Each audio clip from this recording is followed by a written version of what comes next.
بسم اللہ الرحمن الرحیم الحمد للہ والصلاة لأہلها اما بعد اعوذ باللہ من الشیطان الرجیم بسم اللہ الرحمن الرحیم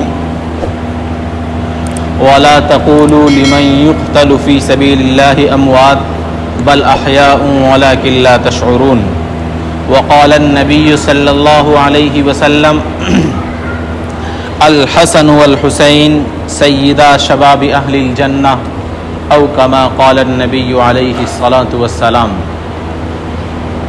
رب اشرح لی صدری ویسر لی امری واحلل عقدۃ من لسانی یفقهوا قولی اللہم صل علی سیدنا مولانا محمد فی اول و اوسط و آخر کلامنا۔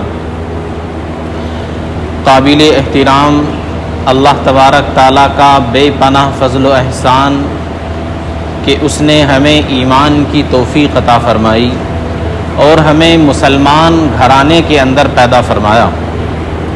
جو مہینہ چل رہا ہے یہ محرم کا مہینہ ہے اور محرم کے بڑے فضائل، خصوصیات، رحمتیں اور برکتیں احادیث کے اندر وارد ہوئی ہیں۔ بہت سے اسلامی واقعات، اسلامی تاریخ کے بڑے واقعات اس محرم میں واقع ہوئے ہیں۔ بڑی اسلام کی شخصیات، ان کی شہادت، ان کا اس دنیا سے جانا، ان کا انتقال بھی اس محرم کے مہینے سے تعلق رکھتا ہے۔ اسلام سے پہلے اللہ کے رسول علیہ الصلاۃ والسلام کے آنے سے پہلے حضرت آدم علیہ الصلاۃ والسلام جب اس دنیا میں آئے تو آپ کی جب توبہ قبول کی گئی تو وہ 10 محرم تھا۔ حضرت آدم کے بعد حضرت نوح علیہ الصلاۃ والسلام کی جب کشتی جودی پہاڑ پر لگی اور آپ زمین پر اترے اور طوفان تھما تو وہ بھی 10 محرم تھا۔ اس کے بعد حضرت یونس علیہ الصلاۃ والسلام جب مچھلی کے پیٹ سے باہر آئے اور مچھلی نے آپ کو سمندر کے کنارے پر لا کر باہر پھینکا تو وہ بھی 10 محرم تھا۔ حضرت موسیٰ علیہ الصلاۃ والسلام کے سامنے جب فرعون دریا پار کرنا چاہتا تھا اور وہ پار نہ کر سکا، پانی میں غرق ہو گیا، دریا میں پورا اپنا لشکر کے ساتھ تباہ ہو گیا، تو وہ دن بھی 10 محرم کا تھا۔ اس کے بعد حضرت ابراہیم علیہ الصلاۃ والسلام اور دوسرے پیغمبر زیادہ تر کی 10 محرم سے کچھ نہ کچھ تاریخی واقعات ملتے ہیں، یہاں تک کہ اللہ کے رسول علیہ الصلاۃ والسلام کے نواسے حضرت حسین رضی اللہ عنہ کی شہادت کا جو واقعہ کربلا کے میدان میں پیش آیا وہ بھی 10 محرم کا دن تھا۔ 10 محرم کے 2 دن کے بعد یہ جمعہ پڑ رہا ہے تو مناسب ہے کہ حضرت حسین رضی اللہ تعالیٰ عنہ کی مختصر سیرت آج اپنے مصلیان کے سامنے، مسلمانوں کے سامنے، اپنے چاہنے والے اور دین اسلام سے محبت رکھنے والوں کے سامنے پیش کر دی جائے، اس لیے کہ جو موقع ہوتا ہے اسی موقع سے اس کے عنوانات بیان کیے جاتے ہیں، اس ٹاپک پر بیان ہوتا ہے۔ تو محرم چل رہا ہے، محرم میں حضرت حسین رضی اللہ تعالیٰ عنہ کی شہادت کا واقعہ یہ محرم 10 محرم کو پیش آیا، تو اس لیے اس میں زیادہ تر علماء، زیادہ تر مسجدوں کے خطیب حضرت حسین کی سیرت کو بیان فرماتے ہیں۔ تو اللہ کے رسول علیہ الصلاۃ والسلام کے پاس حضرت ابو بکر صدیق رضی اللہ تعالیٰ عنہ پہنچے اور کہا کہ اللہ کے رسول میں فاطمہ کا رشتہ اپنے لیے مانگتا ہوں، فاطمہ کو آپ مجھے دے دیجئے۔ اللہ کے رسول علیہ الصلاۃ والسلام خاموش رہے اور حضرت ابو بکر اٹھ کر آ گئے۔ پھر حضرت عمر فاروق رضی اللہ تعالیٰ عنہ پہنچے، حضرت عمر فاروق نے کہا اللہ کے رسول فاطمہ کو میرے نکاح میں دے دیجئے، میں ان کا رشتہ مانگتا ہوں۔ اللہ کے رسول ان پر بھی خاموش رہے اور آپ نے کوئی جواب نہ دیا۔ اس کے بعد دونوں اس لیے پہنچے تھے کہ اللہ کے رسول کی بیٹی ہے، اللہ کے رسول کی لاڈلی ہے، اور یہ نسبت، یہ برکت اور یہ انسیت ہم سے جڑ جائے، یہ برکتیں ہم سے متعلق ہو جائیں، اس لیے اللہ کے رسول کے پاس رشتہ مانگنے کے لیے پہنچے تھے۔ ایک صحابی ہیں حضرت عبد الرحمن ابن عوف، وہ حضرت علی سے کہا کرتے تھے علی ابو بکر گئے، اللہ کے رسول نے رشتہ نہیں دیا، عمر فاروق گئے، اللہ کے رسول نے رشتہ نہیں دیا، تم جاؤ تمہیں یقیناً اللہ کے رسول رشتہ دے دیں گے۔ وہ کہتے تھے میں تو ایک معمولی آدمی ہوں، کوئی میرے پاس مکان بھی نہیں، غریب ہوں، مجھے اللہ کے رسول اپنی بیٹی کیوں دیں گے؟ حضرت عبد الرحمن ابن عوف کہتے کہ نہیں، جاؤ تمہیں اللہ کے رسول ضرور رشتہ دے دیں گے۔ حضرت عبد الرحمن ابن عوف بڑے سمجھدار اور بڑے متحمل اور بہت زبردست صحابی گزرے ہیں۔ تو آپ کے کہنے پر حضرت علی اللہ کے رسول علیہ الصلاۃ والسلام کے پاس پہنچے اور پہنچ کر کچھ کہنا چاہتے تھے، لیکن شرم میں اور اللہ کے رسول کے احترام میں کچھ نہ کہہ سکے۔ حضرت علی کے پہنچنے سے پہلے اللہ کے رسول کے پاس حضرت جبریل امین آ چکے تھے، اور جبریل امین نے کہا، اے اللہ کے رسول، حضرت فاطمہ علی کے لیے ہیں، حضرت فاطمہ کا رشتہ حضرت علی سے کر دیجئے، یہ اللہ تبارک تعالیٰ آپ سے فرما رہے ہیں۔ تو حضرت علی کچھ نہ کہہ سکے اور اسی طرح اٹھ کر آ گئے۔ اللہ کے رسول علیہ الصلاۃ والسلام سمجھ گئے، اٹھے نہیں بلکہ اللہ کے رسول نے اٹھنے سے پہلے سمجھ لیا کہ حضرت علی کیوں آئے ہیں۔ حضرت علی سے اللہ کے رسول نے خود پوچھا، حضرت علی کی تو زبان پر الفاظ نہیں آ رہے تھے کہ تم کیا فاطمہ کے رشتے کے لیے آئے ہو؟ حضرت علی نے گردن جھکائی اور سر ہلا کر کہا کہ جی۔ اللہ کے رسول علیہ الصلاۃ والسلام نے صرف انشاءاللہ کہا اور کچھ نہیں کہا۔ حضرت علی اٹھ کر آ گئے۔ عبد الرحمن ابن عوف باہر انتظار میں تھے کہ کیا معاملہ بنے گا، میں نے بھیجا ہے، کیا بات رہی؟ تو آ کر کہے کہ کیا بات ہوئی؟ حضرت علی نے کہا، ارے بھائی منع ہو گئی، میں نے تو گیا تھا رشتہ لینے کے لیے، اللہ کے رسول نے کچھ کہا ہی نہیں۔ کچھ تو بتاؤ، کچھ تو کہا ہوگا کہ کچھ بھی نہیں کہا؟ ارے گردن ہلائی ہوگی، کچھ تو کہا ہوگا۔ حضرت عبد الرحمن ابن عوف جب ضد کرنے لگے تو حضرت علی نے کہا کہ انشاءاللہ کہا ہے۔ تو کہا حضرت علی نے، دیکھو میں کہہ نہیں رہا تھا کہ منع کر دیں گے۔ حضرت عبد الرحمن ابن عوف بڑے سمجھدار تھے، انہوں نے کہا، ارے منع نہیں کیا بلکہ رشتہ ہو گیا، مبارک ہو تمہیں۔ کہ رشتہ کہاں سے ہو گیا؟ اللہ کے رسول نے تو کہا ہی نہیں۔ اللہ کے رسول اپنے حجرے سے نکلے اور حضرت فاطمہ کے پاس پہنچے۔ فاطمہ سے کہا، فاطمہ علی کا رشتہ آیا ہے، اگر تو کہے تو میں ہاں کر دوں۔ یہ سنت ہے، اپنے بچوں سے ہمیں معلوم کرنا چاہیے، جب کہیں سے رشتہ آئے یا کہیں ہمیں اپنے بچوں کا رشتہ کرنا ہو تو پہلے معلوم کر لیں کہ بیٹے فلاں جگہ سے رشتہ آ رہا ہے، بچی ہو یا بچہ ہو، کہ فلاں جگہ سے رشتہ ہے۔ اگر اس کا دل مطمئن ہے تو تب کرنا چاہیے، اگر اس کا دل نہیں ٹھک رہا، مطمئن نہیں ہے تو نہیں کرنا چاہیے۔ اللہ کے رسول صلی اللہ علیہ وسلم ہمیں یہی بات اور اس کا سبق دے رہے ہیں۔ حالانکہ جبریل امین اللہ کا پیغام لے کر آ چکے ہیں اور اللہ کے رسول علیہ الصلاۃ والسلام سے کہہ چکے ہیں، اللہ کے رسول چاہتے تو جبھی صحابہ اکرام کو بلا کر نکاح پڑھا دیتے، لیکن اللہ کا حکم آنے کے باوجود اللہ تبارک تعالیٰ نے فرمان بھیج دیا، لیکن اس کے باوجود اللہ کے رسول ہمیں تعلیم دے رہے ہیں کہ جب اپنے بچوں کا تمہیں رشتہ کرنا ہو تو ان سے معلوم کر لیا کرو۔ تو اللہ کے رسول حضرت فاطمہ کے پاس پہنچے کہ علی کا رشتہ آیا ہے، بتاؤ کیا کروں؟ حضرت فاطمہ خاموش رہیں، اور مسئلہ ہے شریعت مطہرہ کا کہ اگر باکرہ لڑکی خاموش رہے تو اس کی ہاں سمجھی جاتی ہے۔ تو اللہ کے رسول علیہ الصلاۃ والسلام باہر آئے اور کہا کہ علی کو بلاؤ، مبارک ہو، اور علی سے حضرت فاطمہ الزہرا رضی اللہ تعالیٰ عنہ کا نکاح کرا دیا۔ حضرت فاطمہ سے فرمایا، فاطمہ جو میرے خاندان اور گھرانے میں سب سے اچھا اور بہترین لڑکا تھا اس سے میں تیرا نکاح کر رہا ہوں۔ نکاح ہو گیا۔ نکاح کے بعد حضرت علی کے ساتھ حضرت فاطمہ کی رخصتی ہو گئی۔ 10 مہینے کے بعد حضرت حسن رضی اللہ تعالیٰ عنہ پیدا ہوئے۔ آپ حضرت حسن کی پیدائش پر بہت خوش تھے۔ حضرت علی نے ان کا نام حر رکھا، جنگ والا، تو حرب رکھا۔ تو حضرت علی کے نام کو اللہ کے رسول نے کہا کہ نہیں، یہ جنگ و جدال والا نام نہیں بلکہ اس کا نام حسن رکھو۔ پھر 10 مہینے کے بعد حضرت حسین رضی اللہ تعالیٰ عنہ پیدا ہوئے۔ اللہ کے رسول آئے اور بڑے خوش ہوئے اور آ کر حضرت فاطمہ سے کہا کہ تم اس کا عقیقہ کرو اور لوگوں کو کھانا کھلاؤ، ان کی دعوت کرو۔ اور حضرت علی سے پوچھا کہ تم نے ان کا کیا نام رکھا ہے؟ انہوں نے پھر کہا کہ جی میں نے تو وہی جنگ و جدال والا نام رکھا ہے، حرب۔ اللہ کے رسول نے کہا کہ نہیں، اس کا نام حسین رکھو۔ اور حضرت آدم سے آج تک پوری نسل انسانی میں حسن حسین کسی کا نام نہیں رکھا گیا ہے، کسی کے بچوں کا نام نہیں ہوا ہے، تمہارے بچوں کا نام حسن حسین پہلی بار رکھا گیا ہے۔ تو اللہ کے رسول علیہ الصلاۃ والسلام اپنے نواسوں سے بے انتہا محبت کرتے تھے، اپنے دونوں کاندھوں پر ان کو بٹھا کر لاتے۔ صحابہ کرام دیکھ کر حیرت میں رہ جاتے کہ کائنات کا نبی اپنے نواسوں کو اس طرح کھلا رہا ہے۔ اللہ کے رسول آپ اپنے بچوں کو اس طرح کھلاتے ہیں، آپ ان سے اتنی محبت کرتے ہیں؟ اللہ کے رسول فرماتے ہاں، میں بھی ان سے محبت کرتا ہوں اور اللہ بھی ان سے محبت کرتا ہے۔ تو آپ جب سجدے میں جاتے تھے تو حضرت حسنین آپ کی پیٹھ پر بیٹھ جاتے.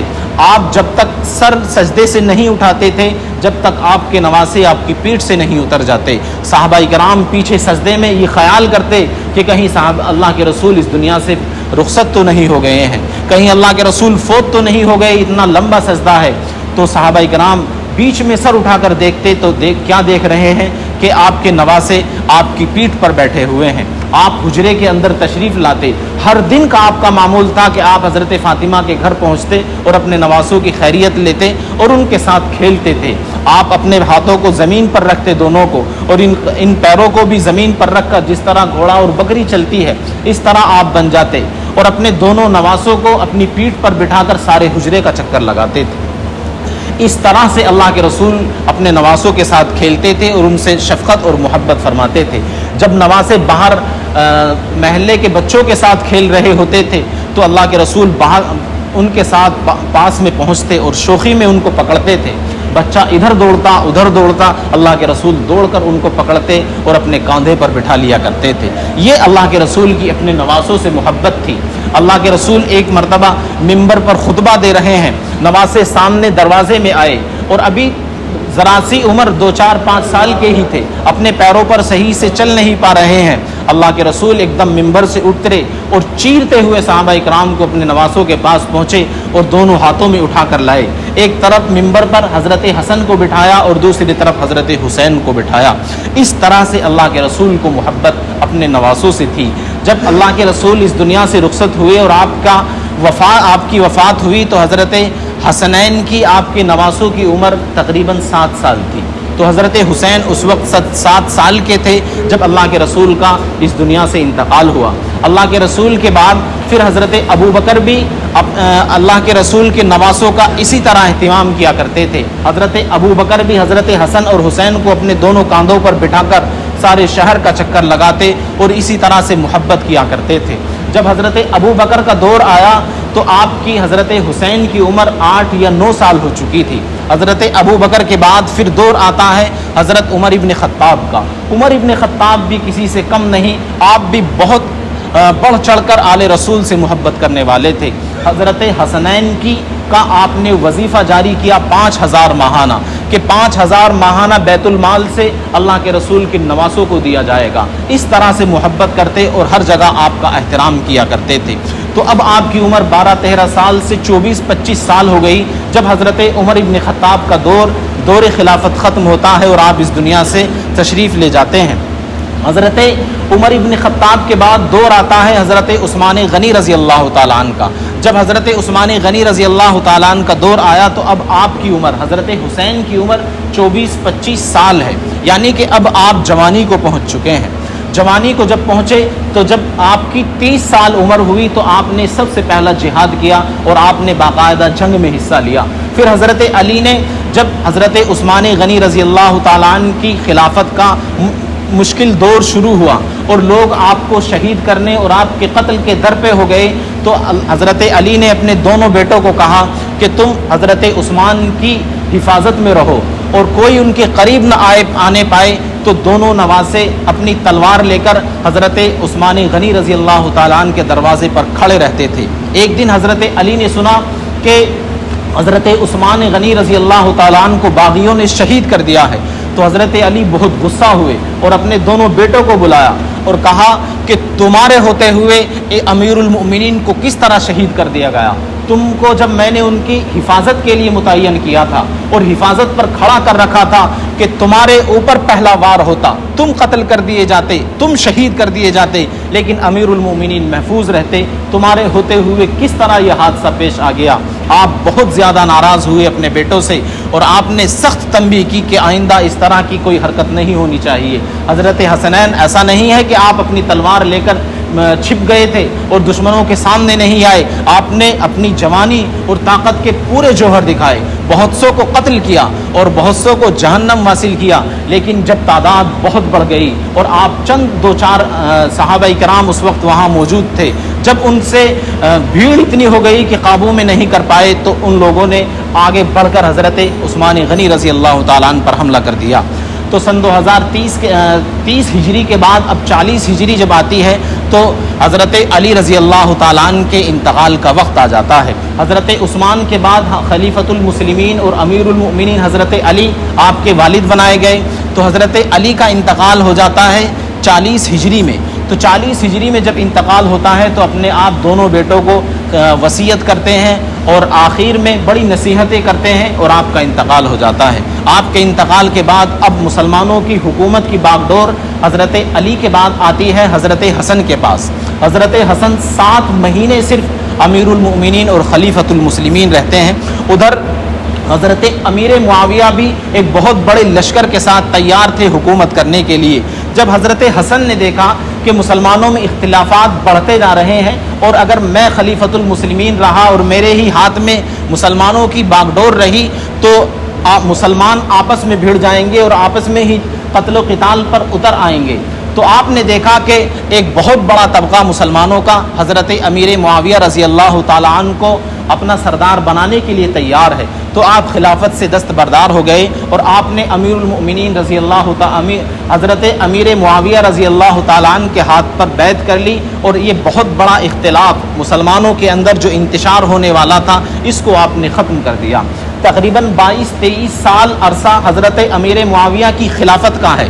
اس میں حضرت حسنین نے بڑے کارنامے انجام دیے اور حضرت حسین رضی اللہ تعالیٰ عنہ نے بہت سے جہادوں کے اندر حصہ لیا۔ آپ کا کوئی اختلاف حضرت امیر معاویہ سے نہیں ہوا۔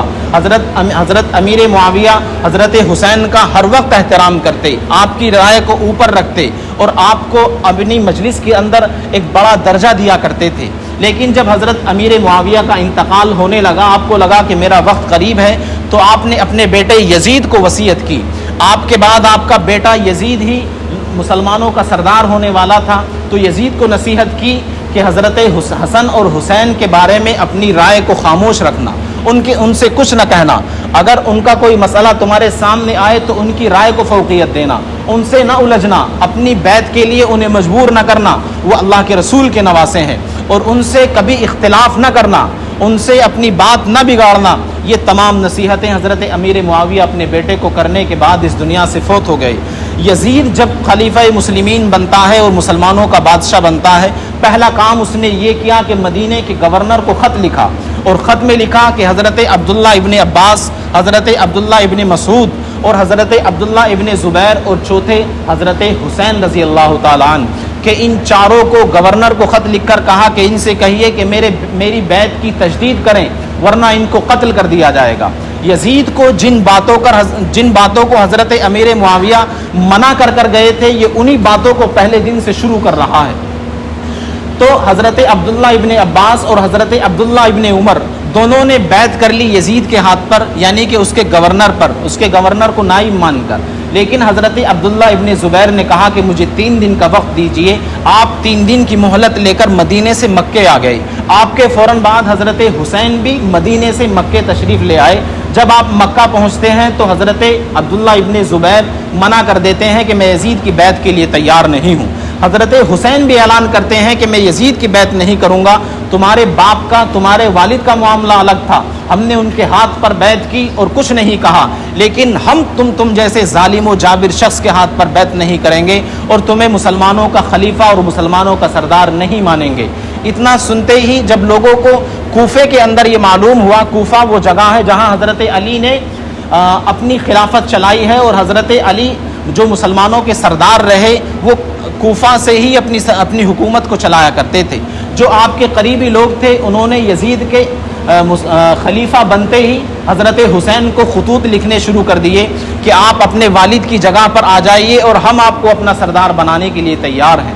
تو حضرت حسین کو 1200 خط کوفہ سے آئے کہ ہم آپ کو اپنا سردار بنانے کے لیے تیار ہیں، اور یہ جو 1200 خط آئے تھے یہ کوئی عام آدمی نہیں تھے بلکہ کوفہ کے بڑے بڑے سردار اور بڑے رئیس اور مالدار آدمیوں کے تھے۔ تو آپ نے حالات کا جائزہ لینے کے لیے مسلم بن عقیل رضی اللہ تعالیٰ عنہ کو کوفے بھیجا، تو پورا کوفہ حضرت مسلم بن عقیل کے ہاتھوں پر بیعت کرنے کے لیے ٹوٹ پڑا۔ جب یزید کو معلوم ہوا کہ پورا کوفہ بدل چکا ہے اور تیری خلافت سے باہر ہو رہا ہے، تو یزید نے کوفے کا گورنر بنا کر بھیجا حضرت ابن زیاد کو ابن زیاد جب کوفے کا گورنر بنا تو اس نے آ کر جن لوگوں نے بیعت کی تھی ان کو قتل کرنا شروع کر دیا اور سب لوگ پلٹ گئے. مسلم بن عقیل کے ساتھ چند لوگ کھڑے رہ گئے. حضرت مسلم بن عقیل کو گرفتار کر لیا اور گرفتار کرانے کے بعد قتل کر دیا. حضرت مسلم بن عقیل جب گرفتار ابن زیاد گورنر بن کر کوفہ نہیں آیا تھا تو اس سے پہلے حضرت حسین کو خط لکھ چکے تھے مکہ میں کہ آپ کوفہ میں آ جائیے اور یہاں پر حالات بالکل سازگار ہیں اور سب لوگ آپ کی خلافت کو ماننے کے لیے تیار ہیں. تو یہاں سے حضرت حسین کوچ کر گئے کوفہ کے لیے اور ابھی کوفہ پہنچے نہیں تھے کہ مسلم بن عقیل اور آپ کے ساتھیوں کا قتل کر دیا گیا, آپ کو شہید کر دیا گیا اور کوفہ کا ماحول بالکل بدل دیا گیا. جب آپ عراق کی سرحد پر پہنچتے ہیں حضرت حسین تو آپ کو معلوم ہوا کہ میرے جانثاروں کا اور میرے ماننے والوں کا تو وہاں قتل ہو چکا ہے اور سب لوگوں کو شہید کر دیا گیا ہے. آپ نے سوچا کہ اب کوفہ جانے کا کوئی فائدہ نہیں, اب واپس ہوتے ہیں. آپ واپسی کا ارادہ کر ہی رہے تھے کہ اتنے میں حر بن یزید آپ کے پاس 2000 فوجی لے کر پہنچا اور آپ نے کہا آپ نہ کوفے جا سکتے ہیں نہ مکے جا سکتے ہیں, آپ صرف اب جائیں گے تو ملک شام جائیں گے یزید کی بیعت کرنے کے لیے.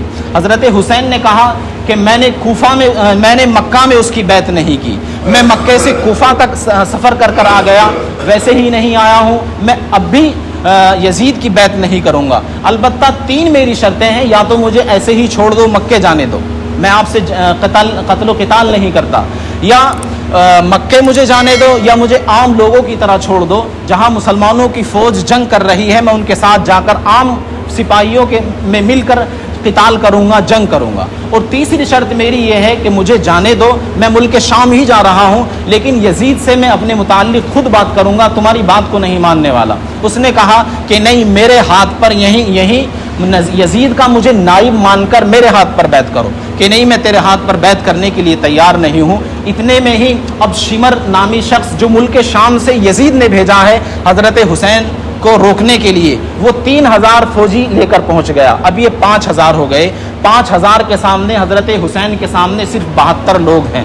آل رسول صرف 72 تھے, ان میں کچھ 15-16 سال کے نوجوان حضرت حسین اور حسن کے بیٹے اور باقی بچے ہی تھے. تو یہ 72 لوگ اب کربلا کے میدان میں آمنے سامنے ہو گئے. جمعرات کا دن تھا تو حضرت حسین نے اجازت مانگی کہ مجھے اجازت دو, کل جہاد کریں گے, میں اپنے لوگوں سے بات کر سکوں.